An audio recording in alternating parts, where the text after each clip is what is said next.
નમસ્કાર દર્શક મિત્રો, આપના લોકપ્રિય કાર્યક્રમ શંખનાદમાં આપનું સ્વાગત છે. હું છું ઈશુદાન ગઢવી.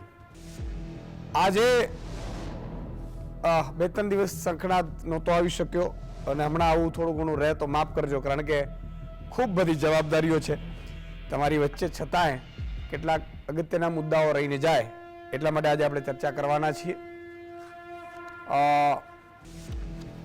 ભાજપે જે મેનિફેસ્ટો આપ્યું છે 2014 અને 19માં આપ્યું છે, એના ઉપર જરા ચર્ચા કરી લઈએ એટલા માટે આજે આપણે શંખનાદમાં ભેગા થયા છીએ. દેશની સૌથી મોટી ચૂંટણી એટલે લોકસભાની ચૂંટણી. મોસમ ચાલી રહી છે, ચૂંટણીનો મહાપર્વ, લોકશાહીનો મહાપર્વ, જેમાં મતદારોનો નિર્ણય આખરી હોય છે. સત્તાની કમાન કોને સોંપશે તે ચાવી જનતાના હાથમાં હોય છે. રાજકીય પક્ષોની કામગીરી કેવી રહી તેનું મૂલ્યાંકન કરવાનો પણ આ જ સમય છે. એક એક મતનું મહત્વ છે, ત્યારે સમજી વિચારીને મતદાન કરવાની આપણી ફરજ છે. ચૂંટણી ઢંઢેરો સામાન્ય રીતે જનતા માટે એક માપદંડ તરીકે કામ કરે છે, જેમાં સંબંધિત રાજકીય પક્ષની વિચારધારા અને જાહેર જનતા માટે તેમની નીતિઓ અને કાર્યક્રમોની વિગતો આપવામાં આવતી હોય છે. પક્ષોના ચૂંટણી ઢંઢેરાઓની તુલના કરીને દરેક મતદારો નક્કી કરી શકે છે કે તેઓ કયા પક્ષને મત આપવા માંગે છે. ઘણી પાર્ટીઓ તેમના ચૂંટણી ઢંઢેરાઓમાં મોટી મોટી જાહેરાતો કરે છે, પરંતુ સત્તામાં આવ્યા પછી તેઓએ આપેલા વચનો પૂરા કરવામાં સફળ રહેતા નથી. 2024 માટે ભારતીય જનતા પાર્ટીએ ચૂંટણી ઢંઢેરો જાહેર કર્યો છે, તેને મોદીની ગેરંટીને નામ આપવામાં આવ્યું છે. જૂની અનેક ગેરંટીઓ હજુ પૂર્ણ થઈ નથી, ત્યાં નવા વચનોનો પિટારો પણ ખોલી દેવાયો છે. ખેડૂતની આવક બમણી થશે, બેરોજગારી ઘટશે, ગરીબી દૂર થશે, મોંઘવારી કાબૂમાં આવશે, શિક્ષણનો સ્તર સુધરશે. આવા તો અનેક વચનોની કોઈ અસર અત્યારે તો દૂર દૂર સુધી નથી દેખાતી. 2019ના ચૂંટણી ઢંઢેરામાં ખેડૂતોને મિનિમમ સપોર્ટ પ્રાઇસ એટલે કે MSPનું વચન આપ્યું હતું. 2014માં પણ આપ્યું હતું ભાજપે. હકીકત એ છે ખેડૂતોની સરકાર પાસે MSP સંબંધિત કાયદો લાવવા માટે આંદોલન કરવું પડ્યું. દિલ્હી આવતા ખેડૂતોને ગમે તેમ કરીને અટકાવવામાં આવ્યા, તેમના પર ટીયર ગેસના સેલ છોડાયા. હવે 2024ની ચૂંટણી સંકલ્પ પત્રમાં MSPના નામનો શબ્દ ગાયબ થઈ ગયો છે, તેનો કોઈ ઉલ્લેખ નથી. 2014ના ચૂંટણી ઢંઢેરામાં ભાજપે એક વચન આપ્યું હતું, 2022 સુધી ખેડૂતોની આવક બમણી કરીશું, પરંતુ નીતિ આયોગનો જ રિપોર્ટ દર્શાવે છે કે ઉલટાની ખેડૂતોની આવક ઘટી ગઈ છે. તેની સામે ખેડૂતોનું દેવું બમણું થઈ ગયું છે. 2013માં દરેક ખેડૂત દીઠ 47,000નું દેવું હતું, તેની સામે હાલમાં દરેક ખેડૂતોના માથે દેવું 74,000 રૂપિયાનું દેવું છે. 2014ના ભાજપના ચૂંટણી ઢંઢેરામાં ખેડૂતોને 0% દરે કૃષિ ધિરાણ આપવાની વાત કરી હતી, પરંતુ અત્યારે ખેડૂતોને કિસાન ક્રેડિટ કાર્ડ પર 7% વ્યાજ આપવું પડી રહ્યું છે. 2019ના ચૂંટણી ઢંઢેરામાં 100% સિંચાઈના કામને પૂર્ણ કરવાની વાત હતી, જે 52%એ પહોંચ્યું છે. 2014માં 10 કરોડ રોજગારી ઊભી કરવાનું વચન આપ્યું હતું, કે દર વર્ષે 2 કરોડ, પરંતુ નીતિ આયોગનો રિપોર્ટ દર્શાવે છે કે 2016 થી 2021 વચ્ચે 2.5 કરોડ યુવાનો બેરોજગાર છે. ભાજપના 2014ના ચૂંટણી ઢંઢેરાના પેજ નંબર 5 પર વચન હતું કે કાળું ધન પાછું લાવવા સ્પેશિયલ ટાસ્ક ફોર્સ બનાવાશે અને હાલમાં એને પાછું લાવવામાં આવશે. એ થયું નથી અને હાલમાં ઇલેક્ટ્રોનિક બોન્ડ બ્લેક મનીનું જ નવું સ્વરૂપ હોવાનો એક આક્ષેપ પણ થઈ રહ્યો છે. ડોલરની સામે રૂપિયાની કિંમતને સુધારવાની વાત હતી, અત્યારે ડોલર 83 રૂપિયાની પાર ચાલી રહ્યો છે. આદિવાસીઓની જમીન છીનવાઈ રહી છે, આદિવાસીઓ તેમના અધિકારની લડાઈ લડી રહ્યા છે. 40 કરોડ લોકોને સ્વરોજગારીની તાલીમ અપાશે તેવું એક વચન હતું, પરંતુ માત્ર 4 કરોડ યુવાનોને સ્વરોજગારીની તાલીમ અપાય છે. તો મિત્રો, તમે GSTની સામે ગોઠવાઈ ગયા છો, માફ કરજો. વચ્ચે વચ્ચે ચૂંટણી સમયે, કારણ કે ડબલ જવાબદારી છે, અહીંયા માત્ર ને માત્ર તમારા જાગૃતિ માટે, તમારી સાથે સતત તમને એમ લાગે એટલા માટે આપણે આ કાર્યક્રમ કરીએ છીએ. એટલે ક્યારેક આવી શકું, ક્યારેક ન આવી શકું તો માફ કરજો, પરંતુ આજે સમય મળતાની સાથે જ આપણે ભેગા થઈ ગયા છીએ. મિત્રો, બે વાત છે. ઘણા લોકોને કઈ ચૂંટણી છે એ ખબર અથવા તો માહિતગાર નથી હોતા. આ ચૂંટણી આવી રહી છે, લોકસભાની ચૂંટણી છે, જેમાં સાંસદ સભ્ય બને. સમજો, એટલા માટે કે ચૂંટણીઓ ઘણી આવે.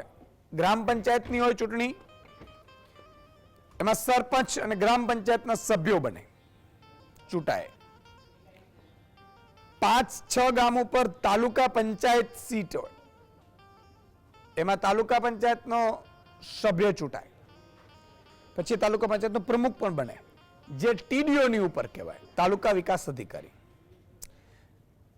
8-10 ગામો ઉપર જિલ્લા પંચાયત, ક્યાંક 12 ગામ હોય, ક્યાંક 13 ગામ હોય, કોઈ 9 ગામ હોય, એમાં જિલ્લા પંચાયતનો સભ્ય ચૂંટાય. જિલ્લા પંચાયતની ચૂંટણી એને સ્થાનિક સ્વરાજ્યની ચૂંટણી કહેવાય. અને જિલ્લા પંચાયતની ચૂંટણીમાં જિલ્લા પંચાયતનો પ્રમુખ પણ જે વધારે જે પાર્ટીની હોય એનો પ્રમુખ બને, જે ડીડીઓ એટલે કે જિલ્લા વિકાસ અધિકારી એને રિપોર્ટિંગ કરતા હોય છે. પછી હોય છે 125, 150, 200 ગામમાં ધારાસભ્ય એટલે વિધાનસભા. વિધાનસભાની ચૂંટણી છે જે આપણે 2022માં હતી, જેમાં ધારાસભ્યો જેના પણ વધારે આવે એ પાર્ટીનો મુખ્યમંત્રી બને. અત્યારે જે આવી રહી છે ચૂંટણી 2024ની ચૂંટણી એ લોકસભાની ચૂંટણી છે. લોકસભાની ચૂંટણીમાં સાંસદ સભ્યો બને અને 26 સાંસદ સભ્યો છે ગુજરાતમાં. 2014માં પણ 26-26 ભાજપ જીત્યું હતું, 2019માં પણ 26-26 ભાજપ જીત્યું હતું. અને એ સંસદ સભ્યો જેની સંખ્યા વધારે હોય એના પ્રધાનમંત્રી અથવા તેની સરકાર બને. જેમ અત્યારે નરેન્દ્રભાઈ મોદી છે એ પ્રધાનમંત્રી છે, ભાજપના છે, કારણ કે 303 સભ્યો ભાજપના જીત્યા હતા અને એનડીએ ગઠબંધન સાથે 330-35ની આસપાસ હતું. આ તમને ઓવરઓલ વાત કરી. હવે વિધાનસભામાં ચૂંટણી ઢંઢેરા આપવામાં આવે દરેક પાર્ટીના. કોઈ ગેરંટી કહે છે, કોઈ ચૂંટણી ઢંઢેરો કહે છે, કોઈ સંકલ્પ પત્ર કહે છે કે અમે આગામી 5 વર્ષમાં આ કામ કરીશું એવું કહેવામાં આવે. 2014ની ચૂંટણી, 2019ની ચૂંટણી અને અત્યારે 2024ની આ સંસદની ચૂંટણી, એમાં પણ ચૂંટણી ઢંઢેરો ભાજપે આપ્યો હતો. 2014માં ભાજપે એવું કીધું હતું કાળું નાણું બહુ છે વિદેશમાં, એ કાળું નાણું ટાસ્ક ફોર્સ રચી અને પરત લાવીશું. પરત લાવીશું એટલે બધાને લગભગ ખાતામાં પણ ઘણા રૂપિયા મળશે એવી વાત હતી. એ પછી તમને ખબર હશે, મારે પોલિટિકલ નથી પડવું એટલા માટે કે આ તમને જ્ઞાન આપવા માટેનો કાર્યક્રમ છે. આ કોઈને ટીકા ટિપ્પણી કે નથી, જે હકીકત છે પીરસવા માટેનો આ કાર્યક્રમ છે.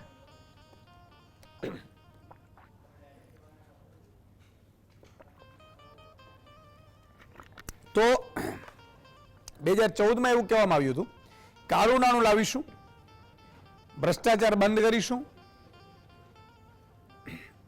અને ખેડૂતોને સ્વામિનાથન કમિશન જે રચાણો હતો C2+ +50% એ પ્રમાણમાં ભાવ આપીશું જણસના એટલે કે આપણા પાકના. 2019માં એ 14માં પૂરું ન કર્યું ભાજપે. 2019માં ફરીથી ચૂંટણી આવી, ફરીથી ભારી બહુમતીથી ભાજપ જીત્યું અને 2019માં એવું કીધું હતું કે MSP ઉપર સ્વામિનાથન કમિશનના રિપોર્ટ પ્રમાણે આપીશું. 2019માં ના કર્યું. 2024 સુધી નજીક આવી ચૂંટણી એટલે ખેડૂતો ત્યાં પહોંચ્યા દિલ્હી, એટલે ખેડૂતોએ કે ભાઈ આ MSP નું તમે વચન આપ્યું છે પૂરું કરો. સ્વામિનાથન કરીને બહુ જ મોટા વિદ્વાન કે જેમણે આખા રિપોર્ટ બનાવ્યા હતા વર્ષો સુધી મહેનત કરી કે ખેડૂતોને કેમ ભાવ આપવા, બરાબર છે. એમાં ખેડૂતનું ખેતીની જમીન, ખેડૂતનું લાઇટ બિલ, ખેડૂતની જમીનનું ભાડું, ખેડૂતનું બિયારણ, ખેડૂતની જંતુનાશક દવા, ખાતર, ટ્રેક્ટર કે બળદનો ખર્ચ, પછી એની પોતાની મજૂરી, પોતાના પરિવારની મજૂરી, આ બધું ભેગું કરી અને એનો ખર્ચો થાય એના +50% ભાવ, એને C2+50 કહેવાય છે, 50%.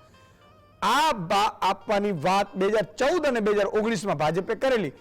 24 સુધી પૂરી ન કરી એટલે ખેડૂતો ગયા, ખેડૂતોને ટીયર ગેસ છોડી અને બધું આંદોલન થયું. તમને ખબર છે આંદોલન વિખરાઈ ગયું. ભાજપને એવી ખબર પડી કે ખેડૂતોને આ ભાવથી કોઈ મતલબ નથી, એમને મત આપે છે તો આપણે આ વખતે એટલે 24માં એ કઈ વચનો આપવાનું બંધ કરી દીધું. હવે 47ની વાત કરે છે ભાજપ. 2047 કે વિકસિત ભારત બનાવીશું. ત્યાં સુધી તમે હું હશું કે નહીં ખબર નથી, અને હશે એ 47માં જે જોશે. હવે 47 સુધી તો અત્યારે ભાજપ છે, જે ચૂંટણી આવશે એ 5 વર્ષ માટે આવશે, પછી ખબર નહીં જે પણ એની ગણતરીઓ હશે 47 સુધી પોતે રહે તોય વાંધો નથી. આ તો દેશ છે, દુનિયા છે, પ્રજાના હાથમાં છે.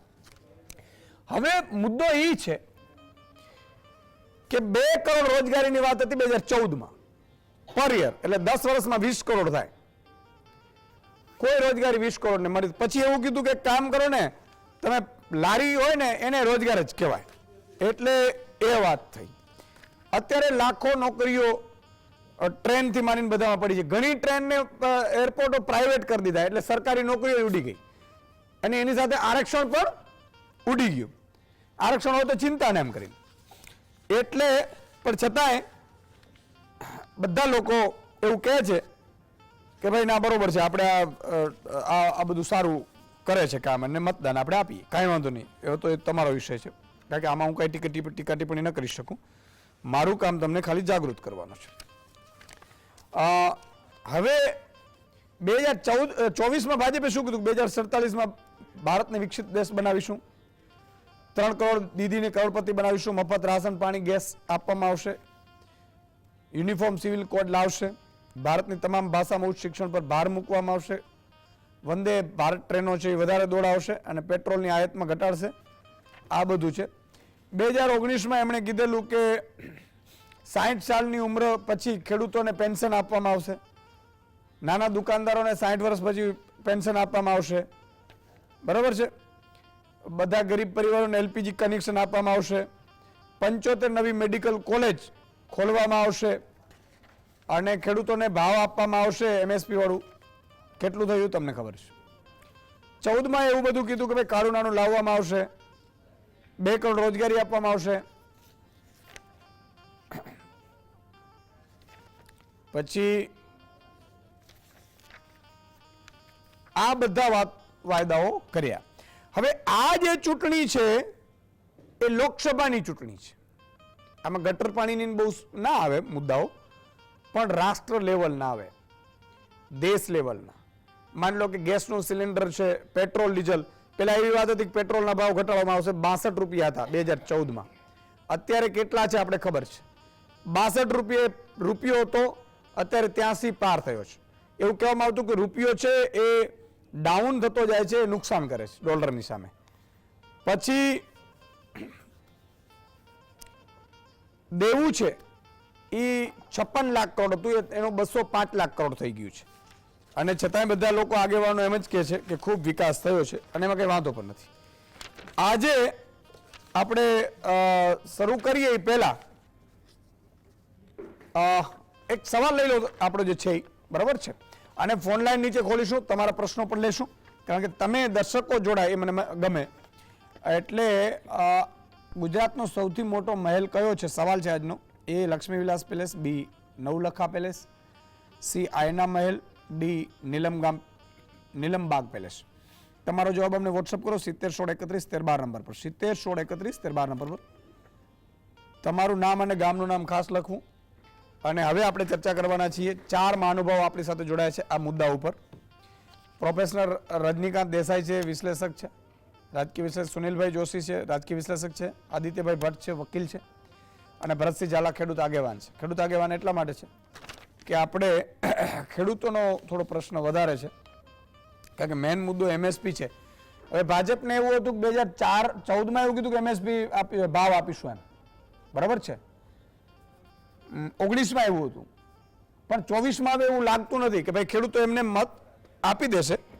આપણે ઘણું બધું ખેડૂતના આગેવાનો છે એ બધા આપણે પાર્ટીમાં આવી ગયા છે, જે પણ હોય મને ખબર નથી. એમ એક કાલે જે પિક્ચર જોયું એ થોડું ગુજરાતમાં વર્ષો બાદ આવું પિક્ચર જોવા મળ્યું.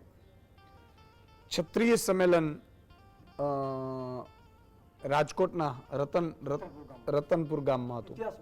ઇતિહાસ બનાવી દીધો શાંતિપૂર્ણ રીતે. અને મેં જોયું કે ટીટોડીના ઈંડા મૂકેલા હતા, એ પણ એમ સેફલી ઈંડા મૂકેલા હતા, એવું એક ન્યૂઝમાં રિપોર્ટમાં આવ્યું.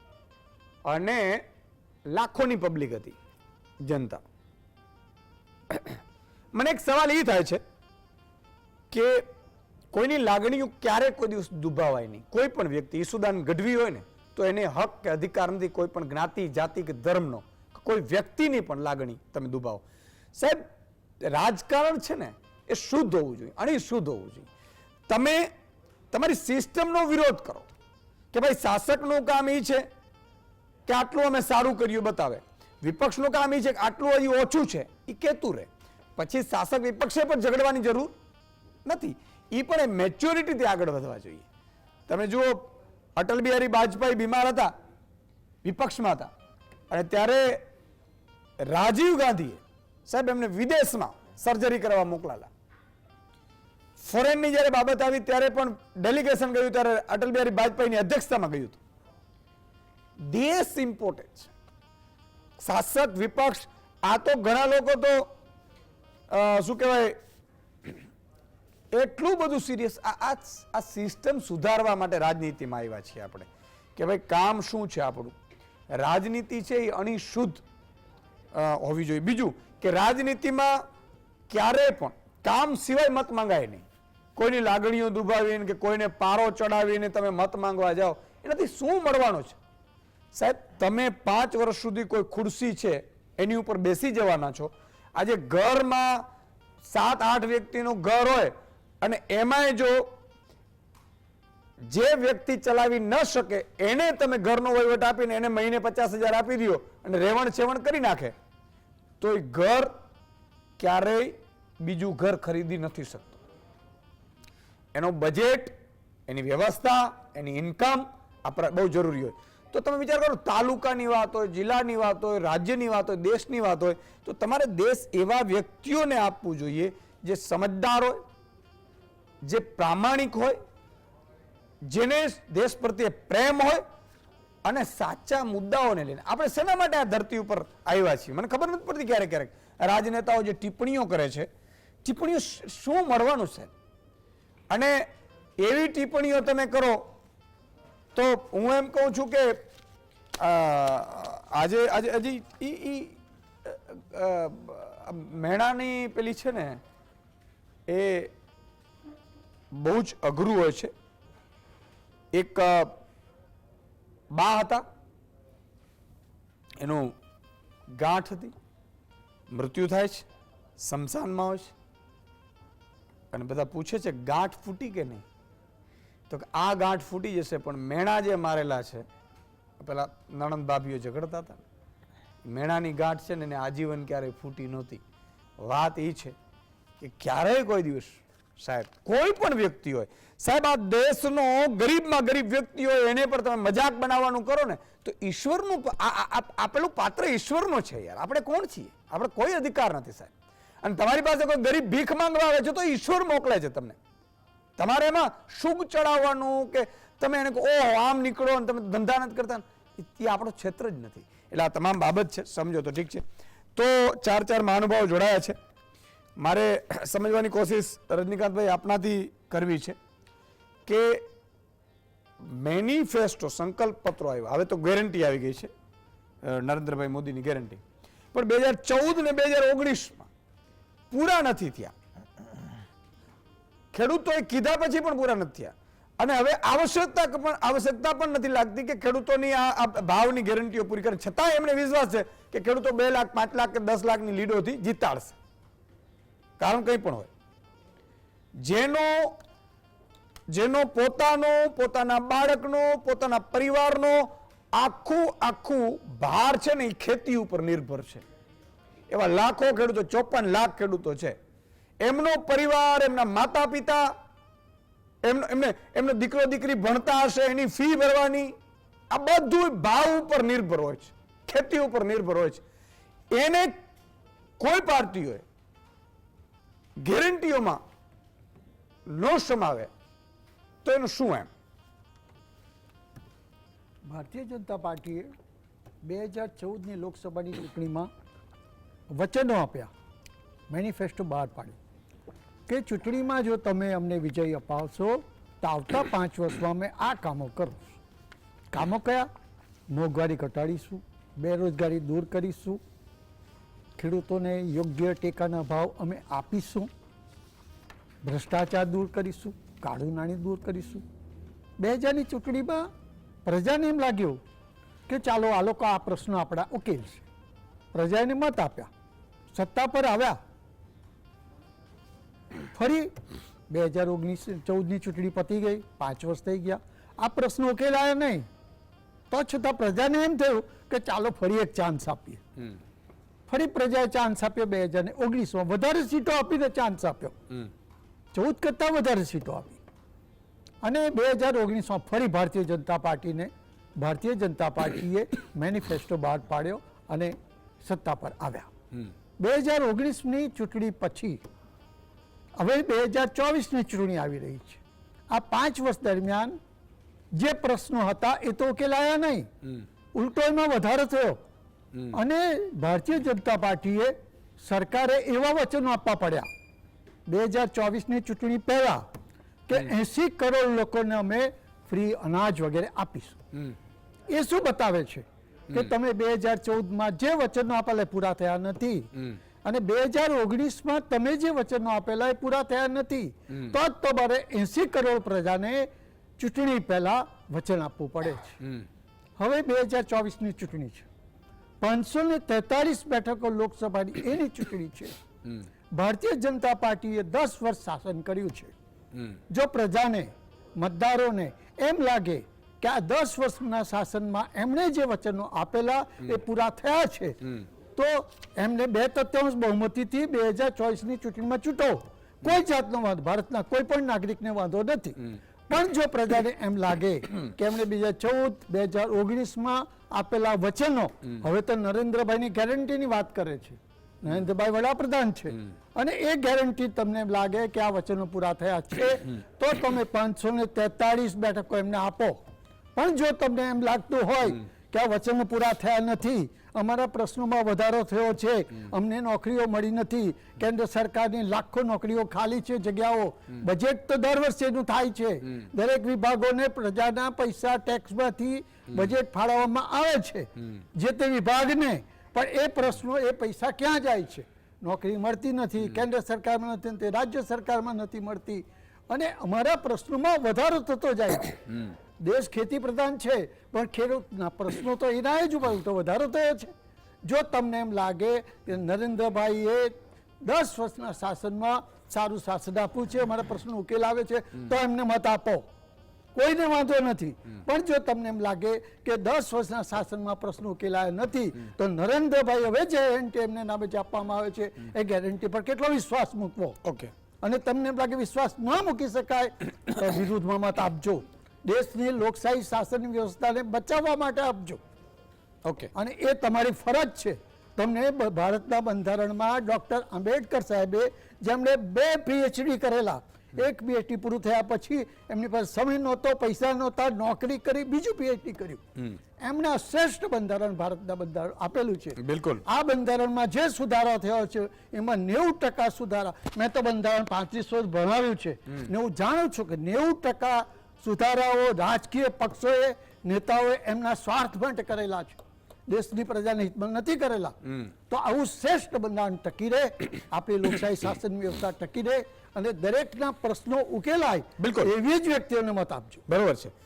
તો મિત્રો એક વાત એ છે, બાબા સાહેબની વાત કરી રજનીકાંતભાઈએ, તો હું આપણે કહી દઉં કે બાબા સાહેબના કારણે આજે એક સામાન્ય માણસ છે મત આપી શકે છે, આપણો ભારતનો નાગરિક.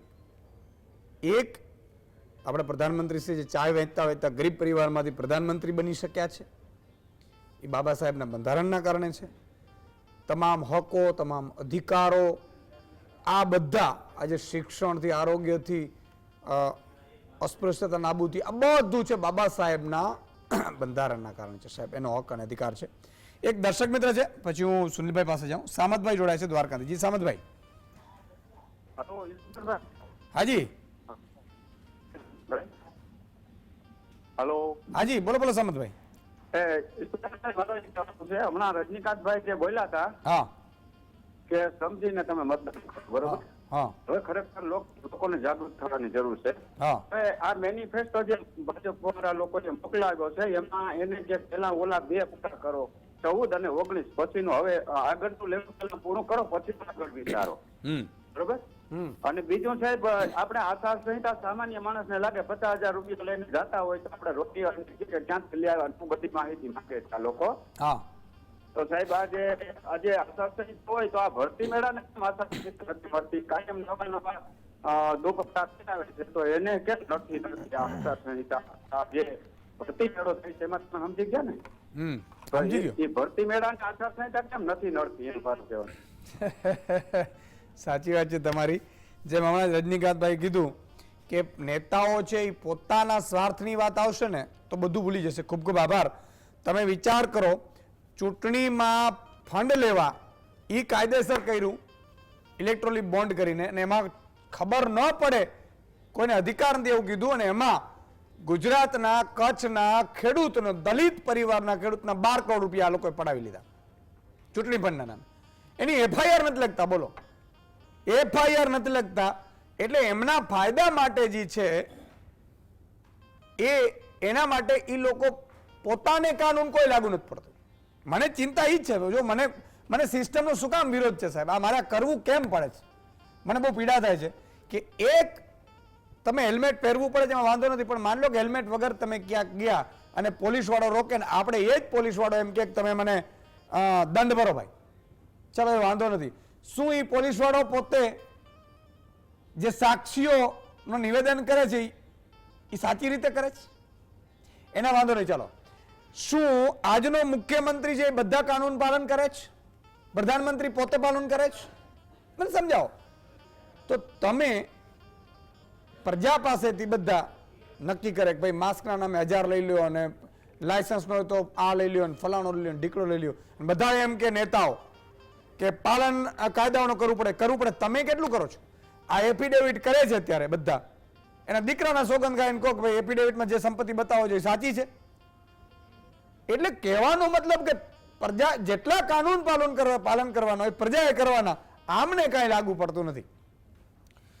તો બ્રેક એક નાનકડો લઈ લઈએ એટલે ચિંતા નહીં. સુનિલભાઈ, તમારી પાસે આ કાર્યક્રમમાં તમને ખૂબ બધું જાણવાનું મળશે. પછી ક્રિટિસાઇઝ છે એ હંમેશા જે સત્તા ઉપર હોય એને થાય, એટલે એ પાર્ટ આવે તમારે એટલું જોઈ લેવાનું છે. સુનિલભાઈ રાજકોટથી આપણી સાથે જોડાયા છે, વરિષ્ઠ પત્રકાર પણ છે.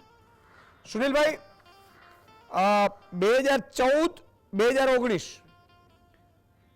એમાં બેમાં એવું હતું કે ભાઈ MSP આપીશું, અને 2024માં આવતા એ પણ હવે જરૂર નથી લાગતી.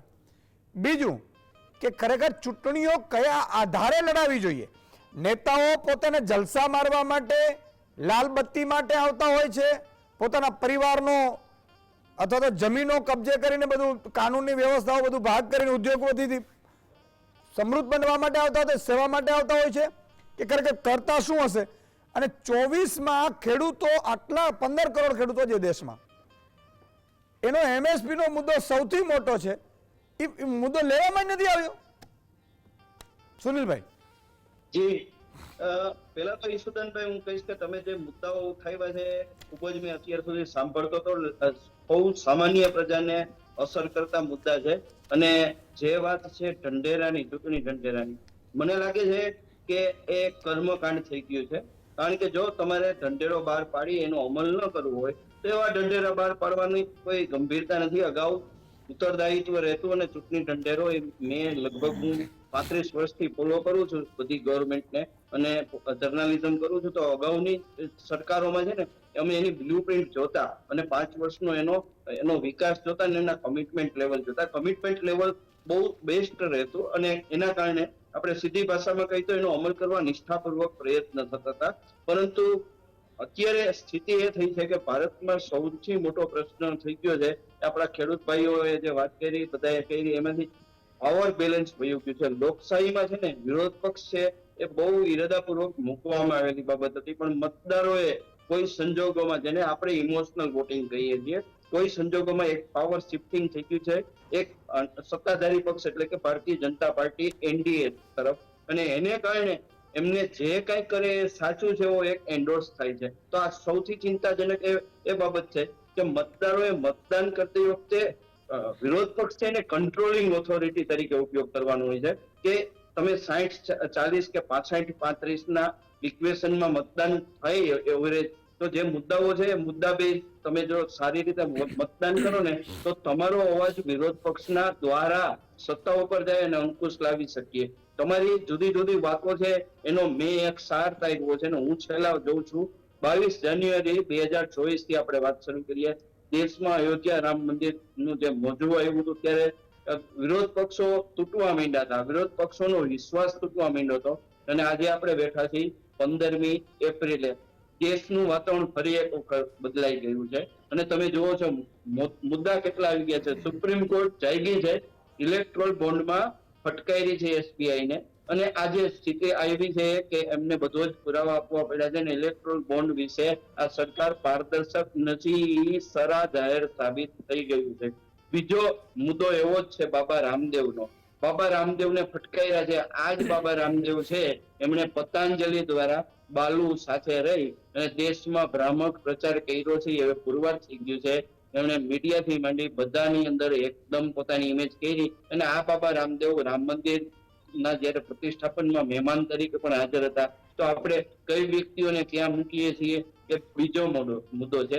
ત્રીજો લડાખનો મુદ્દો છે, જે ચૂંટણી સમયે બહુ સંવેદનશીલ થઈ ગયો છે. એક લડાખ એવી આશા સાથે લોકોએ માન્યું હતું કે કાશ્મીર સાથે લડાખ છે એનો પ્રશ્ન પણ આ સરકાર છે બહુ સારી રીતે સોલ્વ કરશે.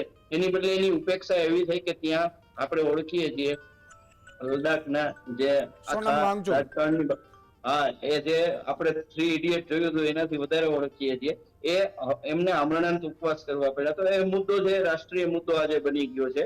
એવી જ રીતે એરોગન્સ છે ને સરકારનો, એ સૌથી મોટો મુદ્દો છે.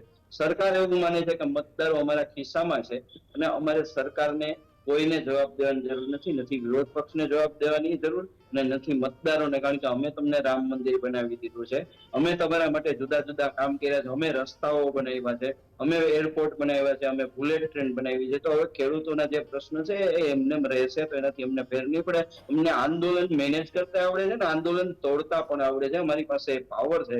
તો જે આ પાવર બેલેન્સ ની વાત ફરીને એક વખત આવે છે. અને હવે વાત આપણે ગુજરાતના મુદ્દા ઉપર આવી જઈએ. સુદાનભાઈ, તમે શરૂઆતમાં વાત કરી હતી, ક્ષત્રિય આંદોલન એ હવે અસ્મિતા આંદોલન બની ગયું છે. અને રાજકોટ, એનું ફાધર છે રતન પર, ત્યાં કાલે 2 લાખથી વધારે લોકો કોઈ પણ જાતની બસની સુવિધા, કોઈ પણ ફૂડ પાર્સલ, કોઈ બીજી સુવિધા વિના મળ્યા. અને એમણે એમ કીધું કે એ સરકારને એ રૂપાલાનું જે રાજીનામું માંગવાની વાત છે એ મારી દ્રષ્ટિએ છે ને પ્રતીક છે. વાત એ છે કે આ સરકારને એમને ઝુકાવી છે કે તમને મન થાય એમ તમારા નેતાઓ નહીં બોલી શકે, તમે લોકોની છાતી ઉપર બેસીને રાજ નહીં કરી શકો, લોકોને સાંભળો. જે ડિનાયલ મોડ આવી ગયો છે, આપણે આપણા મિત્રો છે જે આપણે, મને ખ્યાલ છે તમે બહુ પ્રાથમિક લેવલે વાત લઈ જાવ છો કે સરકાર છે એ પોતે ઇનકારના મોડમાં આવી ગઈ છે કે અમે કરીએ સાચું, અમે સર્વે સર્વા, તમે મત દઈ દીધો પછી તમારે કોઈ ચિંતા કરવાની જરૂર નથી, તમારા પ્રશ્નો અમારે સાંભળવા હશે તો સાંભળશું, અમે જ ન્યાયાધીશ અને અમે ચુકાદો આપનાર ને તમે ફરિયાદી છો એ ફરિયાદી જ રહેશો. આ જે આખું ચિત્ર થયું છે એના કારણે પરિસ્થિતિ આવીને ઉભી ગઈ કે આજે ગુજરાતમાં સામાન્ય લોકો કહેતા થઈ ગયા છે કે 8 કે 9 બેઠક છે, 26 બેઠકના 2 વખતના વિક્રમ ધરાવે છે. તમે જાણો છો કે 26 મતદારો છે એ ભારતીય જનતા પાર્ટીને આપે છે. આ વખતે 22મી એપ્રિલ પછી એવું જ કહેવાતું હતું કેટવોક છે, ખાલી 5 લાખથી વધારે મતથી જીતવાની વાત છે. તો ચિત્ર પલટાઈ ગયું છે. અને પલટાઈ ચિત્ર ત્યારે સૌથી પહેલા બુદ્ધિજીવીઓ બહાર આવવું જોઈએ અને બીજું દરેક સામાન્ય માણસે બહાર આવવું જોઈએ. તમે ફ્રેન્ચ ક્રાંતિથી અત્યાર સુધીની વસ્તુઓ જો કે ડિસ્કન્ટેન્ટ છે એ જુદી જુદી જગ્યાએ પડ્યું, એને તાલબદ્ધ કરવું પડે, એને લયબદ્ધ કરવું પડે અને એના માટે વિરોધ પક્ષની જરૂર પડે. તો મારી પહેલી વાત એ છે કે જ્યારે સરકાર વિરોધ પક્ષનો અવાજ સાંભળવાનું બંધ કરી દે અને પ્રજાનો અવાજ બંધ કરી દેવાનું બંધ કરી દે એટલે અવાજ મોટો કરવો પડે. જે અંગ્રેજોના શાસનમાં થયો હતો, આપણે સ્વતંત્રતા આંદોલન ગાંધીજીથી સરદારની સ્ટાઇલમાં, સુભાષ બોઝની સ્ટાઇલમાં કરીને કર્યું. તો પરિસ્થિતિ આજે ક્યાંક એવી આવી ગઈ છે કે લોકોનો અવાજ નથી સંભળાતો. તો તમે જે આ ઢંઢેરાની વાત કરો છો, એમને મન થાય ત્યારે કોઈ પણ ગેરંટી આપે છે, કોઈ પણ વસ્તુઓ છે મૂકે છે, કોઈ પણ વસ્તુઓ ડિક્લેર કરી દે છે અને અમે કરીએ એ સાચું કરીએ છીએ અને ગ્રાઉન્ડ ઉપર એ વસ્તુઓ આવે પછી એ વસ્તુઓનો અમલ નથી થતો ત્યારે એનો જવાબ નથી આપવામાં આવતો. મારી દ્રષ્ટિએ આ જે એરોગન્સ કે અહંકાર છે ને એ સૌથી ખરાબ વસ્તુ છે. હું 2 દાખલા આપવા માંગુ છું. રાજકોટના 2 મોટા પ્રોજેક્ટ રિલીઝ થયા વડાપ્રધાનના હસ્તે થયા અને એ ચૂંટણી લક્ષી કહી શકાય એટલા માટે કે એમ્સ શરૂ થઈ ત્યારે વડાપ્રધાને શરૂ કરી તો એના પછી અમે અઠવાડિયા પછી મેં મારા રિપોર્ટરને મોકલ્યા કે એમ્સ બહુ સારું થયું છે તો લોકોને 10-15 રૂપિયામાં સારવાર મળતી હોય તેની બધી સુવિધાનું લઈ આવ્યો.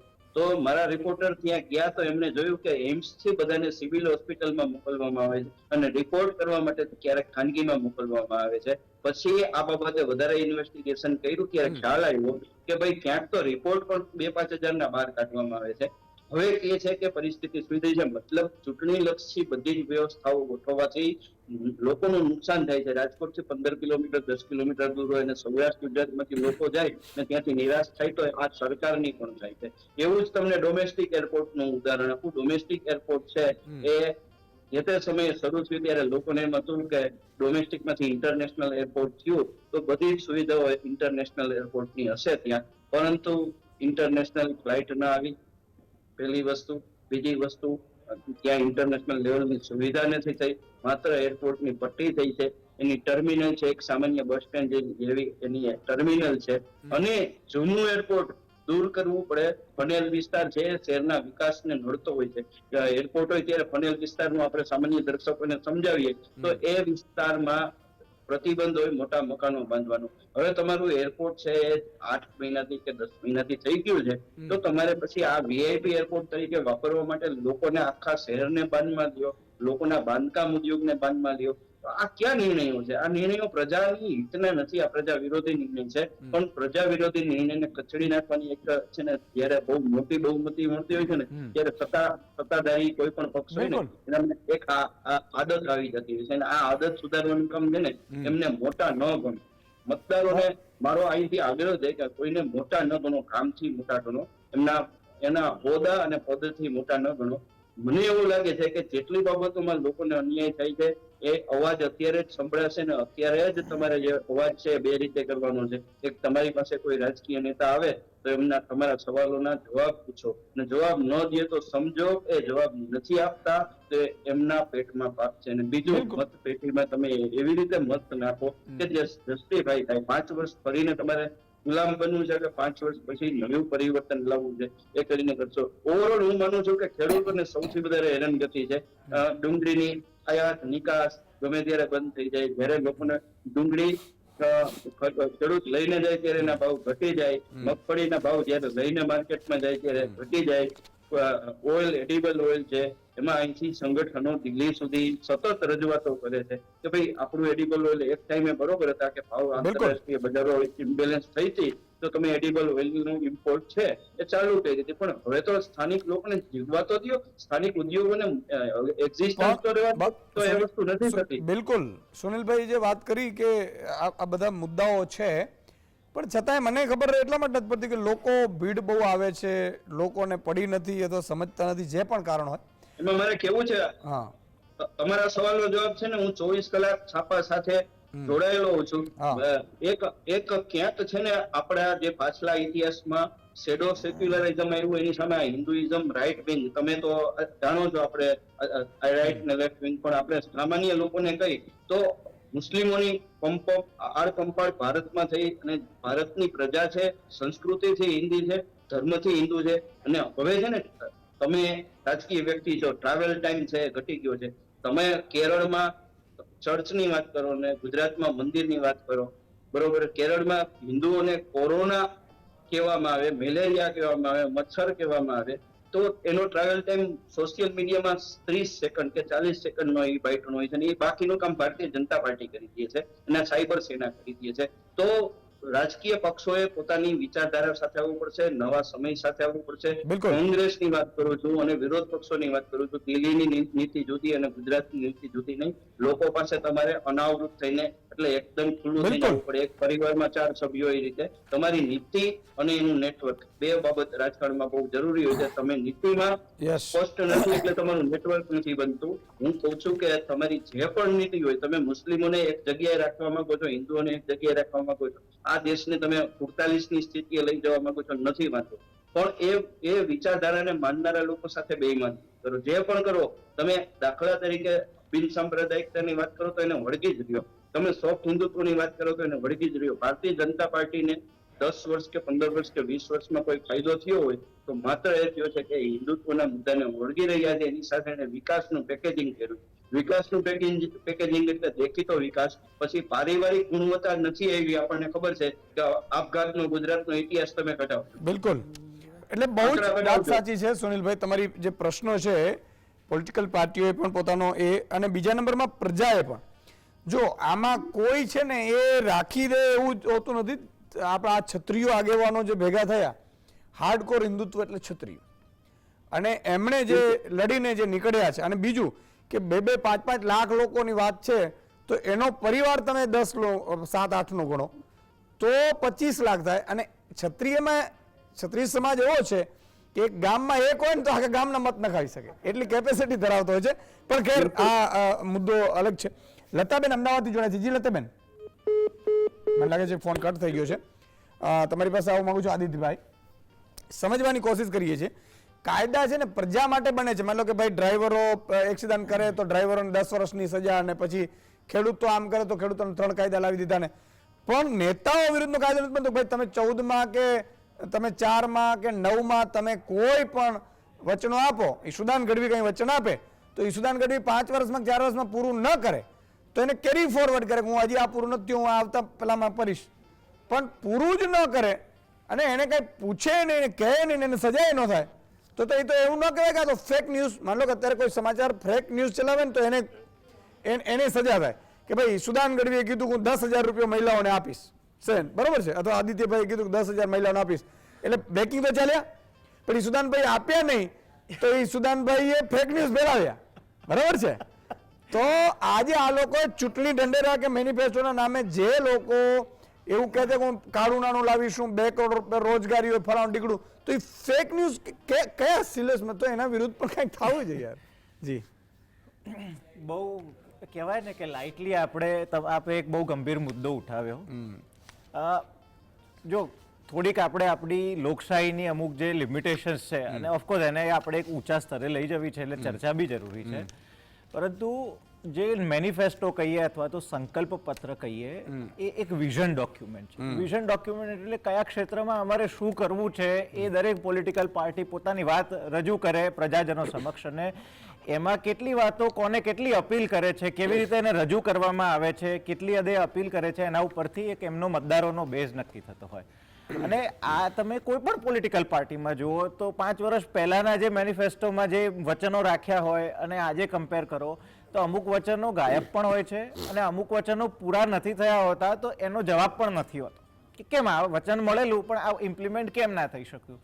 એટલે જો લોકશાહીના દ્રષ્ટિકોણથી વિચાર કરવામાં આવે તો હું એવું માનું છું કે દરેક રાજકીય પાર્ટી જે સત્તામાં આવે છે, ભૂતકાળમાં આ કોંગ્રેસે પણ આ જ કરેલું છે કે જે મેનિફેસ્ટોમાં વચનો આપ્યા હોય એ પૂરા 100% ના થયા હોય અને નેક્સ્ટ મેનિફેસ્ટોમાં અમુક વચનો ડ્રોપ પણ કરવામાં આવ્યા હોય. પરંતુ ડ્રોપ કેમ કરવામાં આવ્યા અને અમુક વચનો જો પૂરા ના થઈ શક્યા તો એની પાછળના કારણો શું, જો એની વાત કરવામાં આવે તો એક કન્સિસ્ટન્સી જે છે in terms of giving the commitment અને એમાં જે પ્રજાજનોનો ભરોસો છે એ વધુ જળવાઈ રહે. તો આ એક મારો પહેલો મુદ્દો છે કે જ્યાં આપણે લોકશાહીને રિફોર્મ કરવાની વાત કરીએ છીએ તો દરેક પોલિટિકલ પાર્ટીએ પોતાનો એજન્ડા, પોતાનો પોલિસી ફ્રેમવર્ક, પોતાનું વિઝન ડોક્યુમેન્ટ જે કંઈ અંશે એ લોકોએ અલ્ટર કર્યું એ અલ્ટરેશન કેમ કર્યું એ જવાબ તો પ્રજાજનોને આપવો પડે. હવે વારંવાર આપણી ચર્ચામાં એક મુદ્દો વારંવાર આવે છે એટલા માટે આન્સર આપવો જરૂરી છે કારણ કે એ ગર્ભિત પ્રશ્ન છે કે એમએસપી ની વાત પહેલા કરવામાં આવતી હતી અને હવે કેમ નહીં. તો આ પ્રશ્ન ઉઠ્યો એટલા માટે ખાસ હું બીજેપી નો મેનિફેસ્ટો હું હાથમાં લઈને બેઠો છું. પાના નંબર 22 ઉપર ટાઇટલ છે, છેલ્લી લીટી છે, ઇન્ક્રીઝ ઇન એમએસપી, અને એવું લખ્યું છે કે we have ensured unprecedented increase in MSP for major crops and we will continue to increase MSP from time to time. આ બીજેપીના મેનિફેસ્ટોના પાના નંબર 22 પરથી હું 24 નું ને 22 ના આ 2024 નો મેનિફેસ્ટો. હવે સમજાવો આમાં એક વસ્તુ સમજાવી દઉં તમને એટલા માટે કે ક્લેરિફિકેશન આવી જાય અને એનો હું તમને આન્સર પણ આપીશ પણ તમે ક્લેરિફિકેશન કરો. આમાં દર વર્ષે એમએસપી જે અત્યારે આપવામાં આવે છે એનું રિવ્યુ થાય દર વર્ષે અને એ ભાવો તો અમુક ટકા વધવાના જ હોય. માનો કે મગફળી 1069 રૂપિયા હોય તો એમાં થોડોક વધારો થાય ને 1070 રૂપિયા થાય અથવા તો 1120 રૂપિયા. વધારો મોંઘવારી વધે છે એ પ્રમાણે એમએસપી નો વધારો તો થવાનો છે. પણ એમાં પણ વાત એ હતી કે સ્વામીનાથન કમિટીના સ્વામીનાથન કમિટીના રિપોર્ટની વાત કરીએ. સ્વામીનાથન કમિટીએ 2006 માં એક નેશનલ કમિશન ફોર ફાર્મર બન્યું. એ રિપોર્ટમાં બહુ બધી વાત કરી. આપણે માત્ર એમએસપી ની વાત કરીએ છીએ પણ બધી વાત કરીશું કારણ કે I want to address this issue. વારંવાર જેટલી ડિબેટમાં હું આ એમએસપી નો મુદ્દો આવતો હોય પરંતુ વકીલ તરીકે માત્ર એવું થાય કે કાયદાની જ વાત કરવાની થાય. આજે આ વાત કરવી. જો તકલીફ એ છે કે એક બાજુ ઇન્ડિયા છે ને એ લાર્જેસ્ટ પ્રોડ્યુસર ઓફ વ્હીટ છે, second largest producer of rice છે, પરંતુ જ્યારે આપણે વાત આવે કે ભાઈ ઓઇલની વાત કરીએ એટલે ઇન્ડોનેશિયાથી ઇમ્પોર્ટ કરીશું, મલેશિયાથી પામ ઓઇલ ઇમ્પોર્ટ કરીશું, યુક્રેનથી સનફ્લાવર ઇમ્પોર્ટ કરીશું, અને ભૂલે ચૂકે રશિયા અને યુક્રેન જેવા બે દેશો યુદ્ધે ચડે એટલે હિન્દુસ્તાનમાં ઓઇલના ભાવ વધી જાય, એ ક્રૂડ ઓઇલ હોય કે ખાવાનું ઓઇલ હોય. એટલે ઓઇલ સેક્ટરમાં એડિબલ ઓઇલમાં પણ ડિપેન્ડન્સી જે છે એ ઘટાડવાની છે. બીજી બાજુ જોવા જઈએ તો એવું છે, તમે પોતે અનુભવતા હશો કે પહેલા જે કેરીનું ઉત્પાદન થતું હતું એ નથી થતું, ને આન્સર શું છે ખબર છે? કારણ કે ક્લાઇમેટ રેઝિલિયન્ટ ક્રોપ્સ નથી, અને એના કારણે કેરી નહીં, ઘણા બધા પાક એવા છે કે આ ગ્લોબલ વોર્મિંગના કારણે એને અસર થઈ રહી છે, એનું પ્રોડક્શન ઉત્પાદન ઘટી રહ્યું છે. હવે એનો એક માત્ર આન્સર છે, અને એ આપણો મારો પોતાનો નથી. Food and agricultural organization FAO એવું કીધું છે કે millet is a climate resilient crop. Millet એટલે શું? જુવાર, બાજરો, રાગી, આ બધા જે ક્રોપ છે એ ગમે તેટલી એડવર્સ કન્ડિશન હશે તો એ થઈ જશે.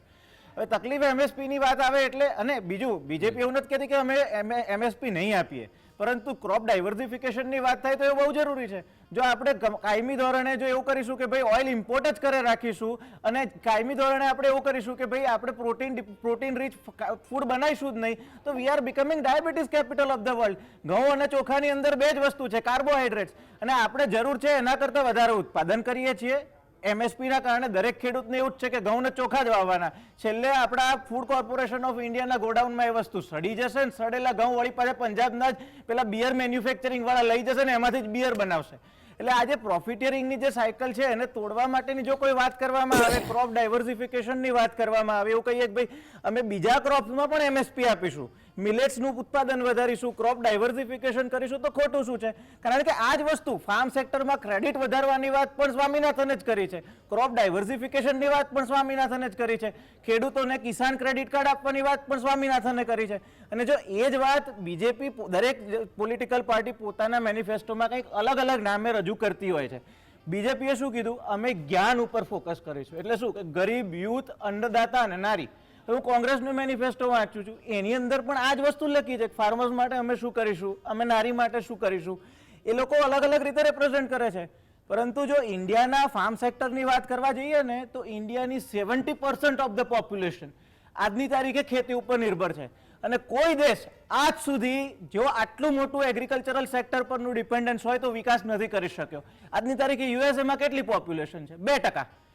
ફાર્મ સેક્ટર ઉપર નભવાવાળી યુએસની પોપ્યુલેશન કેટલી? 2%. અને એની સામે જે જીડીપીનો પર્સન્ટેજ છે ફાર્મ સેક્ટરનું કન્ટ્રીબ્યુશનનો એ કેટલો? 5%. કોઈ પણ દેશને વિકાસ કરવો હોય તો ફાર્મ સેક્ટરમાંથી ક્યાંક બહાર આવીને મેન્યુફેક્ચરિંગ સેક્ટરમાં જવું પડે છે. અને જ્યારે આની વાત કરવામાં આવે, સ્વામીનાથન એવું કહે છે કે ભાઈ આપણે ફાર્મનું કોન્સોલિડેશન કરવાનું, દરેક ભાઈઓ ભાગની વહેંચણી થાય એટલે ખેતર નાનું થતું જાય, દરેક ખેતરની બહાર જે થોરની વાડ બાંધવામાં આવે એટલે એનો ઉત્પાદકનો જે એરિયા છે એ નાનો થતો જાય. તો આપણી જે પ્રોડક્ટિવિટી છે ને પર હેક્ટર હિન્દુસ્તાનમાં 4,000 ક્વિન્ટલ જેટલું આપણે ઘઉંનું ઉત્પાદન કરીએ છીએ. અમેરિકાનું સ્ટાન્ડર્ડ એવું છે કે 10,000 થાય. કેમ? કારણ કે આપણે હાઈ યીલ્ડિંગ વેરાયટીની વાત નથી કરતા. જ્યારે આ સરકાર, આ નહીં, હું તો દરેક સરકારની પ્રશંસા કરીશ જે એવું કહે છે કે ભાઈ હાઈ યીલ્ડિંગ વેરાયટીની વાત કરીએ, પેસ્ટિસાઇડની વાત કરીએ. આ મિશનની અંદર મેં વાંચ્યું કે સોઇલ હેલ્થ કાર્ડની વાત કરી. તમારી સોઇલની અંદર જરૂર છે ફોસ્ફેટની, પણ તમે માત્ર ને માત્ર યુરિયા જ નાખે રાખશો, થવાનું શું છે?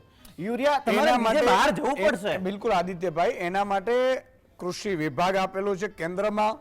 સાંભળજો તમે મારી વાત. આ લોકો વિઝન વગરના છે. હું જાહેરમાં કહું છું, મારે ના બોલવું જોઈએ. કૃષિ મંત્રીઓ હોય છે, દરેક જગ્યાએ કૃષિ અધિકારીઓ હોય છે, બાગાયત અધિકારીઓ હોય છે, અને કોઈ દિવસ અહીંયા બહાર નીકળે દેખાડો મને. નિગમ છે, કેટલું નિગમ બીજ કરે છે, બીજા પાર્ટિસિપન્ટ છે, એટલે હું લાંબુ નહીં કહું, પરંતુ સ્વામીનાથન કમિટીનો રિપોર્ટ અને બીજેપીનો મેનિફેસ્ટો કમ્પેર કરશો તો તમને 98% તમને કોમનનેસ દેખાશે. કોમનનેસ નથી દેખાતી. MSP માં લીગલ ગેરંટી સ્વામીનાથને પણ નથી કીધી. ના, તમે અમલીકરણની વાત અત્યાર સુધી આપણે એજન્ડાની વાત કરતા હતા. આદિત્યભાઈ, હું તો ખેડૂત દીકરો છું ને ખેડૂતો મારા પ્રાણ છે, અને હું જે અત્યારે જે કરી રહ્યો છું ને બધું આગામી સમયમાં ખેડૂતોને ઉદ્યોગપતિ ખેતીમાં જ બનાવી શકાય એ વિઝન સાથે નીકળેલો વ્યક્તિ છું. એટલે તમે બધા આર્ગ્યુમેન્ટ કરો ને એ એસી ચેમ્બરમાંથી કરો છો, અને અમે જે આર્ગ્યુમેન્ટ કરીએ છીએ મેં તમને શું કીધું? તમે ઇન્ક્રીઝનું દેખાડ્યું, મેં શું કીધું કે ઇન્ક્રીઝ તો અમે વધતું જ હોય છે, પણ બાપુજીના હું એમ કહું છું કે ઘઉં અને તમે પેટ્રોલ પણ મને નક્કી એ કરો. વસ્તુ કહો કે માત્ર ઘઉં અને ચોખા ઉત્પાદન કરશે અરે અને હું- ઓઇલ અરે ભાઈ, કોઈ ઘઉં ચોખા નથી કરતું કરતું. આદિત્યભાઈ, ઘઉં ને ચોખા કોઈ નથી કરતું. MSP ની વાત કરો એટલે સિલેક્ટેડ ફ્યુ ક્રોપ્સ ની વાત ના, કરવાની 23 એટલામાં જ છે. MSP આપવાની તો શું કરવાનું ટોટલ 23 છે. That's what I am saying. તમારે કપાસ મગફળી ઘઉં ચોખામાંથી બહાર આવીને ક્રોપ ડાયવર્સિફિકેશન કરવું પડશે પણ ને. ભાઈ 23 છે ટોટલ. અને આદિત્યભાઈ, ક્લાઇમેટ રેઝિલિયન્સ ની વાત કરવી પડશે ને. Global ઓકે, ભરતસિંહને લઈ લઈએ. warming જી, climate resilience ભરતસિંહ, ની વાત ભરતસિંહને કરવી લઈ લઈએ. હા. નવા યુવાન વકીલ છે હા. અને મૂડીવાદી સમાજ વ્યવસ્થાનું એમની પાસે એજ્યુકેશન છે મૂડીવાદી વ્યવસ્થાનું. એટલે મને આવા કોઈ લેવલ ના આપે તો વધુ સારું છે. હું સ્વામિનાથન કમિટીનો રિપોર્ટ હું ચર્ચા કરું છું એમાં મૂડીવાદી ના, ના, અને એમાં બીજા કોઈ આદિત્ય- label ના આપો તો આદિત્યભાઈ એની વધુ રીતે સારું. સાચા છે. જી, હાજીભાઈ, જી, તમે જી. સાચા છો. હવે હું તમને કહું છું આજે કે સૌ પ્રથમ તો વડીલ દાદાએ કીધું કે આપણે 1953માં સૌથી પહેલી ચૂંટણી થઈ સુદાનભાઈ. 1952ના બંધારણ પછી કોઈ પણ રાષ્ટ્રીય પક્ષના નિશાન વગર 1953 ની પહેલી ચૂંટણી થઈ અને પહેલી ચૂંટણીના મેનિફેસ્ટો એટલે ચૂંટણી ઢંઢેરો આ દેશના નાગરિકોનો જે ટેક્સનો પૈસો આવે એમાંથી સૌ પ્રથમ દેશની સુરક્ષા, સાંભળતો આદિત્યભાઈ, હા, સાંભળી 100%. સુરક્ષા, જી રોજગાર, જી આરોગ્ય અને શિક્ષણ માત્ર નજીવી આ હોવા છતાં મારા દાદા અને તમારા દાદા બધા મફત શિક્ષણ લીધું. એ વખતના જમાનામાં શિક્ષકનો પગાર અને ગામના મજૂરનો પગાર હળગો હતો. આજની તારીખમાં એ વખતે સોનું, બટાટા, ઘઉં, કપાસ, સોનાની સાથે આખો એનો વિનિમયનું ઓલું ચાલતું હતું. તેમ છતાં 1974 સુધી 2 યુદ્ધ થઈ ગયા, તેમ છતાં ભારતના માથે કર્જ નહોતું. 1977 પછી ધીરે ધીરે ડેવલપમેન્ટ તરફ આવ્યા અને ડેવલપમેન્ટ તરફ 91 માં છે ને ભારત નાદાર થવાનું હતું. IMF એ આપણને ગ્રાન્ટ આપેલી એટલે જર્ની વાત કરો તો 70 ને 91 સુધીની વાત હા, કરજો તમે. હવે 91 પછી તમે જે મનમોહન સિંહની ઉદારીકરણની નીતિ આવી પણ એમને 91 માં આપણે દેવું નતું તો આપણે નાદાર ક્યાંથી થવાના હતા એ જણાવો તો તમે. અત્યારે તો તમે એ જણાવો હવે સાંભળો, મને. હવે હું તમને કહું કે એક વસ્તુ છે કે એક વ્યક્તિ આત્મહત્યા કરે છે જી અને એક વ્યક્તિ અને તમે નાદારી નોંધો છો તે આત્મહત્યા હારી કે નાદારી હારી? એટલે તમે પોતે એટલીસ્ટ એ વસ્તુ તો સ્વીકારો તમને એવું છો કહું છું. કે ભારતનું દેવું એવું હતું કે છેલ્લે બીજા કોઈ દેશોની આપણે તો IMF પાસેથી બી લેવું અત્યારે શું પડ્યું. પરિસ્થિતિ છે? અત્યારે તમે શું કરો? આજે IMF પાસેથી નથી પણ લેતા. એમને આપણું વિદેશી ઊંડિયામાં 600 કરોડ 600 ના, ના, ના, પણ ઘટી બિલિયન ગયું છે આદિત્યભાઈ અને IMF એ વોર્નિંગ આપી દીધી છે. તમે હજી દેશને જોતા નથી. 205 લાખ કરોડ રૂપિયા થઈ ગઈ છે. ફોરેક્સ રિઝર્વ બી તો 600 સોનું બિલિયન ગીરવે છે ને. મૂકી રહ્યા છો આપણે. સોનું ગીરવે મૂકીને આપણે લઈ રહ્યા છો. તમે માત્ર આજે મૂડી હવે MSP ઉપર આવી જાઓ તમે. હવે તમને કારણ કે 2 મિનિટ જ છે, પ્રોગ્રામ પૂરો થવાનો છે. 2 જ ખાસ મિનિટ છે. કરીને ભારતીય જનતા પાર્ટીને એક જ પક્ષ છે અને એવું વાતાવરણ થઈ ગયું હતું કે કદાચ ગુજરાતમાં 26માંથી બિનહરીફ થઈ જશે. પરંતુ પરસોત્તમભાઈ રૂપાલાની વાણી વિલાસના કારણે કદાચ ગુજરાતમાં 15 સીટો ઘટશે. કારણ કે ગુજરાતના ક્ષત્રિયોને યશોદાનભાઈ ગુજરાતના 1.5 કરોડથી વધારે લોકો અત્યારે બૂથ ઉપર કામ કરતા થઈ ગયા છે. ક્યાંય ખોટું મતદાન કરવા દેશે નહીં, ક્યાંય પણ ખોટું મતદાન કરવા દેશે નહીં, ક્યાંય ખોટી બબાલ કરશે નહીં, ક્યાંય કોઈની દાદાગીરી ચાલવા દેશે નહીં. તમે વિચાર કરો કે નૈતિક મૂલ્યોનું અધપતન કેટલું. એક વખતના જમાનામાં સમગ્ર કોમને બાદમાં લેવા માટે એક જ કોમને બદનામ કરતા હતા. હવે જ્ઞાતિ જાતિની પેટા જ્ઞાતિઓમાં તમે પૂર્વ આયોજિત કાવતરું રચી અને વાણી વિલાસ કરી વિષય અલગ હોય છે. વિષય કંટો. તો હવે મારો વિષય એવો છે કે 2006 નો ચૂંટણી ઢંઢેરો હર હાથ કો કામ દેંગે હર ખેત કો પાણી દેંગે એ કઈ થયું નહીં. 2014 ની અંદર નરેન્દ્રભાઈ મોદીનો ચૂંટણી ઢંઢેરો સ્વામિનાથન કમિશનની ભલામણ મુજબ અમે તમામ ખેત ઉત્પાદનના ભાવ આપશું. બીજી વસ્તુ ખાસ, દેશમાં અને રાજ્યમાં ખેડૂતો આત્મહત્યા કરી રહ્યા છે. ગુજરાતમાં બીજા રાજ્ય કરતા ખેડૂતો ઓછા આત્મહત્યા કરે, પણ પહેલા જ મારી બહેનો આત્મહત્યા કરેલા ખેડૂતની પત્નીઓ અને એના માતાઓને આર્થિક જીવન જીવી શકે તેવી હું મદદ કરીશ. અને બીજું, ભાઈ બહેનો, તમારી પાસે વાડી હોય, તમારી પાસે ઘોડી હોય અને તમારો દીકરો ઘેરે ન આવે તો હું સુરક્ષા આપીશ. તો સુરક્ષાની મારી બહેનો તમને 2 રૂમ રસોડાવાળા રહેવા લાયક પાકા ઘર આપીશ. અત્યારે RTI ના ડેટા મુજબ કયા સાચા ઘર વિહોણાને ઘર મળ્યું? વડોદરાની અંદર ભાડુઆ તરીકે રહેતા એ આખા પરિવારે ઈશ્વરભાઈ આત્મહત્યા કર્યો. તો આજે સંકલ્પ કહે છે એને મારે એક ગીત યાદ આવે છે. સમયનો અભાવ છે.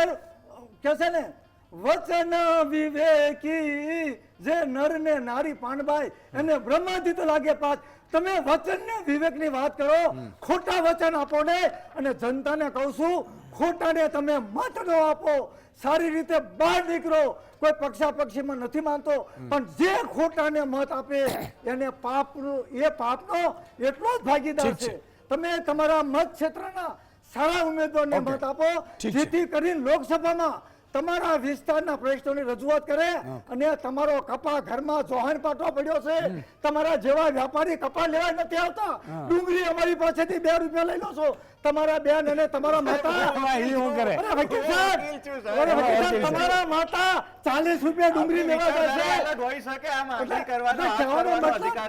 હું કહું છું કે અમદાવાદની બહેનો, અલગ હોય છે કે અલગ હોય છે? અમદાવાદની બહેનો અને 40 હું તમારી વિચારધારાને રિસ્પેક્ટ બિલકુલ. કરું છું, પણ આપણે એકબીજાને રિસ્પેક્ટ પણ કહેવાનો મતલબ કે મફતમાં ખેડૂત પાસેથી લેવું છે, અને તમારા માતા અને બહેનો 60 રૂપિયા કિલો ડુંગળી લેશે તો વિકાસ કોના એટલે ભોગે? વચેટિયા ટૂંકમાં ખાઈ જાય છે. સમયનો અભાવ છે. તો વચેટિયાને બંધ કરવા માટે બિલકુલ.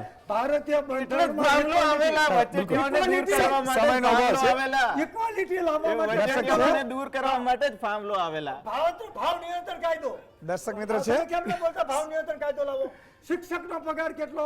અને ઓકે, ગ્રામીણ સમયનો અભાવ છે. સમયનો તેને બાળકો મહેનત કરે છે, સમય- એની આવક તમે કેટલી કરો છો? ભરતસિંહ. તમે કહેવાનો મતલબ ભણેલા ગણેલા વર્ગે નાગરિક શાસ્ત્ર વાંચવાની જરૂર છે. વિકાસનું પીઠે મોટું ઢોલ, અંદર ચાલે પોલમ પોલ. ભૂખ ભેગા થશો, આત્મહત્યા જીપીએસસી ની પરીક્ષા આપી તૂટી ગયા. કેટલાય છોકરાઓ આત્મહત્યા કર્યા. યુવરાજ છે પૂછી દો. આરટીઆઈ કરો તમે. ઠીક છે. સમયનો અભાવ છે. ઈબીસી આયોગ બન્યું. સમયનો કેટલા અભાવ. લોકો લોન આપી? એટલે આ બધું આ દેશના આર્થિક સંસાધનનો હિસ્સો લૂંટીને વંદે માતરમને ભારત માતાની જય કહે છે ને, એની મને બળતરા છે. ઓકે, સમયનો અભાવ છે એટલે બીજો ટર્ન ન લેવાઈ શક્યો. એટલે બધા મિત્રોને, કારણ કે પહેલો ટર્ન જેટલો મોટો આવી ગયો, એટલે રજનીકાંતભાઈ, સુનિલભાઈ, આદિત્યભાઈ અને ભરતસિંહજી, તમારો ખૂબ ખૂબ આભાર. દર્શક મિત્રો જોડાયા ન જોડાઈ શકે એમનો પણ ખૂબ ખૂબ આભાર. મિત્રો, આ વાત છે મેનિફેસ્ટોની. આ ચૂંટણીમાં શું શું હોઈ શકે ને એના નામે મત આપવાના હોય છે આપણે, એટલે એ વિઝનરીની વાત આપણે કરી છે. સવાલનો જવાબ લઈ લે. ગુજરાતનો સૌથી મોટો મહેલ કયો છે? જવાબ છે લક્ષ્મી વિલાસ પેલેસ. અને સાચો જવાબના આપણા ઘણા છે. એમાં 5 દર્શક મિત્રો સિલેક્ટ થયા છે. હેમંતભાઈ જોશી, વિસનગર, બિપિન મેકવાન, જારોલી, ઉમરગામ, વસંતાબેન બારિયા, ધાનપુર, દાહોદ, ફિરોજ સમા, અમદાવાદ, મધુભાઈ વડોદરિયા, કુતાણ ગામ, લલિયા. તો તમામનો ખૂબ ખૂબ આભાર. મિત્રો, આજે બસ આટલું જ. આપણું મારું ઉદ્દેશ્ય છે કે તમે થોડું જાગૃત થાઓ અને મુદ્દા વાઇઝ તમને કંઈ ખબર પડે. ફરી મળીશું. જય હિન્દ, જય ભારત.